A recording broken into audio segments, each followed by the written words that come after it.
ဒီနေ့မှာတော့ကျွန်တော်တို့ဒီအနေနဲ့ဒါခွေးလေးတွေကိုစကားတူတူပြောခိုင်းတဲ့အခါမှာဆိုလို့ရှိရင်သူတို့ဒီအနေနဲ့ဘယ်လိုတုံ့ပြန်လဲဆိုတာကိုကျွန်တော်နဲ့အတူဒါဗီဒီယိုလေးမှာကြည့်ကြမယ်ပေါ့နော်သူ့ကိုပေါ့နော်စကားတူတူပြောခိုင်းတဲ့အခါမှာဆိုလို့ရှိရင်အတန်လေးကလုံးဝတူတူလေးနဲ့ပေါ့နော်သူတခင်ပြောတဲ့ပုံစံနားလေတဲ့ပုံစံနဲ့ပေါ့နော်သူ That's not a whisper. You have to whisper. ဒီကောင်ဆိုလို့ရှိရင်အတန်ကိုမထွက်ဘူးပေါ့နော်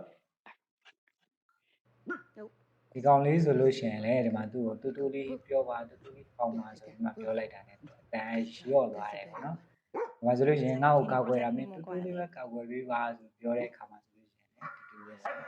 That's opposite, no. တူတူလေးပဲអော်ပေးပါပေါ့နော်သူပြောတာဆိုလို့ Speak. Good girl. ဒီမှာဆိုလို့ရှိရင်ရေးရတယ်ပေါ့နော်တူတူနေလို့ပြောခိုင်းတာပေါ့နော် No.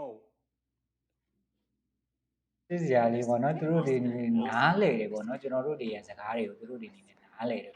ပြောလို့ရတယ် I ပေါ့ need နော် to tell you something, but you gotta come here so I can whisper it to you. အတန်ကိုမထွက်ဘူးပေါ့နော်ကျွန်တော်တို့ချစ်ဖို့အရန်ကောင်းတယ်ပေါ့နော်ခွေးလေးတွေကဆိုလို့ရှိရင်ကျွန်တော်တို့စကားကိုသူတို့တွေနေနဲ့ကောင်းကောင်းလေးနားလေတယ်တူတူလေးအောင်ပါတူတူလေးနေပါ